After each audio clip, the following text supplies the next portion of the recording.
This morning we're going to be looking at a phrase that Jesus uttered when he was about to die. Now, there's all of these people throughout history that we look at, and there's something about somebody's last words, right? I mean, there just is. For some reason, when your life is coming to a close, those last words you say, for many people, we believe it defines them. It defines what their life was about. It defines what they did. It defines who they were. And so a lot of times we sit and we go, what were their last words? And all of these famous people, they try to figure out what was so-and-so's last word, what was so-and-so's last words. And one of the wonderful things is we actually have Jesus' last words recorded for us. She doesn't want to be in church. She doesn't want to hear Dad preach this morning. That's okay. She's got a long time to learn that. But we're gonna listen to the Easter story, the Easter story a little bit. We're gonna read a couple passages that kind of break down what's going on in the final moments of Jesus, because Jesus says something that, as I was reading through it, it's one of those things that makes you ask some questions. So let's go ahead and do that. Let's look. We're going to be in Mark chapter 15. We're going to look at a couple different passages there. If you've got your Bible, or if you've got the Bible app on your phone, go ahead, pull that up. If not, that's okay. We're going to have it up on the screen as we examine Jesus' last words. So we're going to be in Mark chapter 15, starting at verse 24 real quick. So the author's writing, he says, "And when the centurion who stood facing him saw that in this way he breathed his last, he said, 'Truly this man was the Son of God.' And the curtain of the temple was torn in two from top to bottom, and Jesus uttered a loud cry and breathed his last."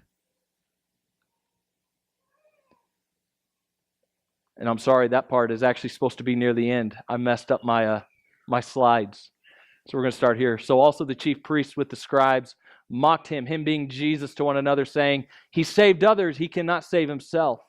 And they crucified him and divided his garments among them, casting lots for them to decide what each should take. And it was the third hour when they crucified him. And the inscription of the charge against him read, 'The King of the Jews.' And with him they crucified two robbers, one on his right and one on his left. And those who passed by derided him, wagging their heads and saying, 'Aha, you who would destroy the temple and rebuild it in 3 days, save yourself and come down from the cross. Let the Christ, the King of Israel, come down now from the cross, that we may see and believe.' Those who were crucified with him also reviled him." And if we go back to that verse, it says, "And when the centurion stood facing him, saw in this way he breathed his last, he said, 'Truly this man was the Son of God.' And the curtain of the temple was torn in two from top to bottom. And Jesus uttered a loud cry and breathed his last." We wonder a lot of times, what did Jesus say? Like anytime somebody dies, right? We ask that question, what did he say? What was that last bit? And what's interesting is, actually, when you read through all of the Gospels, there's 4 different accounts of Jesus' life that were recorded from people who were there, who saw it, who knew him and all of this. And out of the 4, 2 of them, all they say is he made a loud cry. They don't know what he said. Like, that's the thing. Like, you sit there and you go, what did Jesus say just before? Well, he uttered a loud cry, but we don't remember what. But we actually have one of the Gospels, the Gospel of John, that gives us a description of what Jesus' last words were. Now, here's the thing. As I was studying and thinking about it, there's something about the Gospel of John. Okay, let's just talk about who this guy is. Okay, the book of John was written by a man by the name of, you guessed it, John. Okay, John was Jesus' best friend. He was. He was the closest to Jesus while he was here. He followed him. He loved him like a brother. In fact, when Jesus is hanging on the cross, Jesus turns to John, who is the only disciple left, watching his best friend die. And John is standing there, and Jesus looks at him and basically tells him, "Take care of my mother now." He says, "This is now your mother." And he looks to his mom and he says, "This is now your son." And John actually takes care of Jesus' mother the rest of her life. Now, what's interesting about that, you don't trust your mama to anybody, right? Like, you're not just going to let anybody go and take care of your mom when you're gone, right? They just know that's not going to happen. I'm sorry, mama's too important to just give to some stranger. You're going to trust her with someone who's close to you. And John, the best friend of Jesus, is standing there and he watches Jesus die. Think about that. All the other disciples, everybody else left. Everybody else ran away. John didn't. John watched his best friend die. I don't know about you, but I've only seen one person die in my life. And it's something that I honestly believe will be fused into my memory till the day I die. Something about watching somebody cross that threshold into eternity, right? It stays with you. Now imagine the man who passes into eternity in front of you being the one you believe to be the Son of the living God. And this is John recording this, watching this happen, and he records what Jesus says. And it's so interesting when you think about it. So let's look. John 19, verse 30 says, "When Jesus had received the sour wine, he said, 'It is finished.' And he bowed his head and gave up his spirit." It is finished. Okay, if you're anything like me, this is what, when I was studying this, when I was looking at this, there was something that just stuck out to me. If I'm going to die, I don't want that to be my last words, right? That's like the last line of your favorite book. If somebody asks you, what's the last line in your favorite book? The end. Right? It's like, seriously? Like Jesus, the Messiah, the Son of God, is hanging there about to die, and he's got and he gives a loud cry, and we're waiting on something, right? I mean, give us something, Jesus, in this one. Come on, say, it begins, because that would have fit better than it is finished, right? Tell us, go Arnold Schwarzenegger on us and say, I'll be back. Like, seriously. Why would you just say, it is finished? What does that mean? Like, if I'm John and I'm standing there and I'm watching my best friend die, and he musters up the last bit of strength to make a cry out, and he yells out, "It is finished," and then dies, I'm left with a lot more questions than answers at this point. Or I'm going to be a little sarcastic and be like, yeah, I guess so, right? It sounds bad. It sounds a little bit disrespectful, a little bit crass maybe, in saying, yeah, I guess so. It is finished. He's gone. We're going to put him in the ground now. It's finished. It's over. But I began asking the question, thinking about it, okay? Jesus, all of the Gospels record something that Jesus did that I think is so interesting. He didn't suddenly die. He wasn't holding on to life with every last ounce of energy. He wasn't sitting there trying to maintain that control, trying to hold on to life. He wasn't doing that. He was on the cross, and it says he gave up his spirit. His life wasn't taken from him. He just said, it's finished, and allowed himself to die. Like, Think about that. So if you're John and you're watching this and all of a sudden Jesus yells out with a loud cry, "It is finished," and you watch him allow himself die, I'm asking myself one question. What is finished? Like, what finished? What happened? What are we done with? Like, am I done following you now? Is everything we hoped for finished? What's finished? Were you just talking about the end of your life? What's finished? What is finished? What did Jesus finish? I'll tell you exactly what he finished.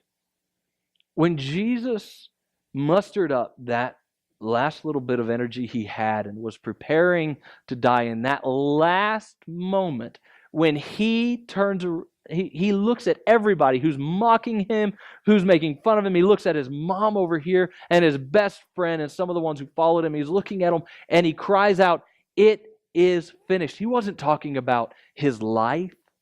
He wasn't talking about what he came here to do. What he was saying was, it's finished. The separation you feel from God, that's finished.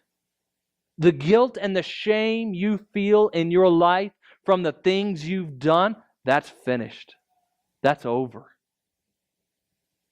That longing for something deeper, some sort of meaning, some sort of purpose in your existence, some reason to exist, that emptiness you feel on the inside, Jesus is hanging on the cross and he says, "Now it's finished." And think about it. We read in the Gospel of Mark how the moment that Jesus died, a curtain in the temple tore. Now to us, we're like, okay, someone's drapes ripped. That doesn't mean anything to me. But when you look at the history a little bit of what's happening, they had a temple built to God. And in this temple, there was a holy area, and then there was the most holy place where nobody was allowed. In fact, if you were to go in and cross the threshold, the glory and power of God would kill you because you were unrighteous, you were sinful, you were dirty. And a lot of times, if we're honest, we still have that same kind of mentality in our own life. Some of you might have had to muster up just a little bit of courage to even walk in the door here. Because you're like, I'm going somewhere and I don't fit. I'm not clean. It's not pretty. My life isn't put together. I'm not ready for this yet. But what happened is in the temple, that area that separated all of humanity from the very presence of God, when Jesus declared on the cross, "It is finished," God reached down and ripped the curtain. The curtain was one of the heaviest curtains you've probably ever seen, about 6 inches thick. And it tore from top to bottom. Because in that moment when Jesus yelled out, "It is finished," he was saying your separation, your guilt, your anxiety, your longing to be close to God, your feeling of being completely separated, all of those things that you've got are done. They're finished. It's over. And you might be sitting here and you go, "That sounds wonderful, Pastor Chris, but why do I still feel that way?" Right? Like, that's great. It's like sitting here and saying, "You know what? You don't ever have to hurt again." Great. Why is it every time the pressure changes, my arthritis kicks in? Yes, I'm 30 years old and arthritic already. I won't be able to move when I'm 80. It's okay. I've come to terms with it. Why? Or it's like those moments where they give you some really strong pain meds, okay? And then you still hurt? Why? It's not supposed to be this way. And yet, Jesus is saying it's finished. Your separation is done. That anxiety you feel, that emptiness you feel, that separation from God, it's finished. What Jesus is saying is, look what I did. I did it. It's over. It's done. Now just trust me. Now just trust me. Let me do this for you. Let me do this for you. See, here's really what was finished. Your debt. Your debt and my debt. Now, if we were all to pull out our wallets or purses or whatever, chances are you've got a card, a plastic card that you can use to purchase things with. Okay? You've got, whether it's Chase card, whether it's Visa, MasterCard, whatever, you've got a card. Fake money, right? It's wonderful. You know, they give you this and you can go buy whatever you want. Okay, for just a low monthly rate that'll eat you alive the rest of your life. Right? We've all got debt. We do. And I'll be honest, okay? I am not the most responsible person with this. Kathy has taken it away from me before, and she'll probably do it again. It's one of those things where you've got this thing. Now, I don't know about you, but there's times where you finally, you get tired of the monthly payment, you know? At least I do. And you get tired of paying this much, you know, you get your paycheck in and you're so excited because I've got money now. And then you pay all the bills and you're like, crap, you know, I miss being a kid when everything was free, right?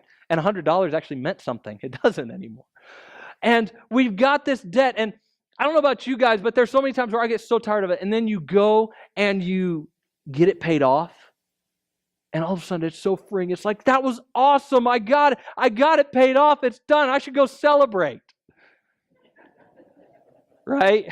I know. It's a vicious cycle. In fact, I remembered this commercial they showed about this guy, and he's so happy, and he's like, I've got a brand new vehicle. I've got a three-bedroom house in the nice part of town. I'm part of the local country club. How do I do it? I'm in debt up to my eyeballs. Will somebody please help me? You know, and he's smiling the whole time. And if we're downright honest, that's how we feel. See, if you've ever done anything wrong, if you've ever done anything that you knew was not right, if you ever allowed yourself to get caught up in addiction, or if you ever allowed your temper to get the better of you, if you ever did something you knew was wrong, whether it was steal a candy bar, break someone's heart, whatever it is that you've done, you're sitting here and you're going, I feel like I've got a plastic card for my soul. And I'm in debt. Here's the bad thing. Okay, credit card debt, we can take care of. I can work, I can get an extra job, I can sell the second vehicle, I can do something to get this paid off. I don't know how to gain currency for my soul. I don't know how. I try doing good things, I try being nice, but every stinking time I do, something pops back up. And now I feel even more in debt. Now I feel like I've got this giant debt I can't pay. And if we're honest, like when we get below the facade that we put on, when we move beyond what we want everybody to see, we sit there and we go, I don't know what to do. Will somebody please help me?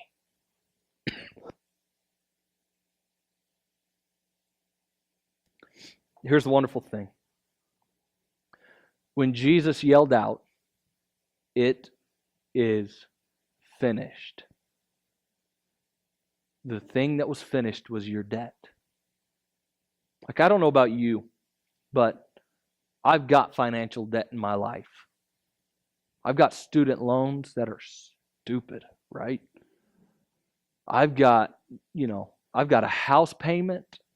I've got credit card payments. I've got all this. And if, President Trump would show up at my house and say, I'm going to pay it all off, I would vote for him again. You know what I mean? As would everybody. It's like, man, if somebody would show up and just pay off that debt, just show up one time. Like you hear about these billionaires and you're like, can I just get a little bit? Be kind of nice. You know? It'd be a weight off of me. Unfortunately for me, that's never happened. Haven't won the lottery. Don't buy tickets, but, still be nice.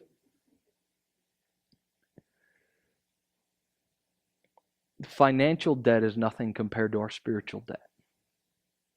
It's nothing. Our financial debt is easy compared to our spiritual debt. You know why? Because when I die, my kids get that debt. I don't. They're not coming after me in the afterlife. But my spiritual debt, I feel like the moment I die is the moment that debt collector calls. It says it's time to pay. The question is will I be able to say, no, it's already paid, and I already accepted it. See, we're going to take time here in just a moment. We're going to worship together a little bit more. We're going to celebrate the fact that Jesus paid it. Jesus took care of it. Guess what? You're not in debt. You don't have to be. He's standing there saying, let me pay this for you. I already paid it, Let me take it away from you. All you got to do is trust Him and say, okay. Like I admit, man, I've messed up in my life. I've done some horrible, horrible things. But if you're willing to take it from me, then all right. We're going to take some time here in just a moment. We're going to worship, and then we're going to get to do something together. We're going to celebrate some people who have said, I'm deciding to follow Jesus. I'm going to let Jesus make me new. We're going to celebrate some people as they're baptized. And here's what I want you to do. If you have never made that commitment, if you've never said, all right, Jesus, you said you'd pay it and I'm going to trust you. And I don't know what all it means, but I know I've got a debt I cannot pay. And I want to follow you. I want to invite you, begin thinking. And I'm just going to ask you two questions. Are you a sinner? Have you messed up in your life? Are you a sinner? And the second is a simple one. Do you want to follow Jesus and have Him save you? If you can answer those two questions, then I want to invite you here after we sing a couple songs. I'm going to go ahead and have the worship team come on up. After we sing a couple songs, if you sit here and you say, yeah, I want that. We've got a couple people who are going to be baptized, and I want to invite you to join them. You might sit here and you might say, well, Pastor, this really isn't a good day because I wore my, Easter clothes, which is usually nicer than what I normally wear. We've got a t-shirt you can put on. And guess what? Your clothes might get wet, but water dries. Okay? Water will dry. But the washing that happens in your soul when you say, I've decided to follow Jesus, that sticks around for a lot longer. That's not a temporary thing. It's something more powerful than just water. It's a greater thing. So I'm going to pray, then we're going to take some time, worship. If you haven't been baptized, or if you don't believe, if you were baptized before and you've fallen away and you're like, you know what? I don't feel like that first baptism meant anything. I want to invite you. Choose today to get out of debt. Choose today to allow your spiritual debt to be paid. He already paid it. He's standing there offering it to you. The question now is, will you take it?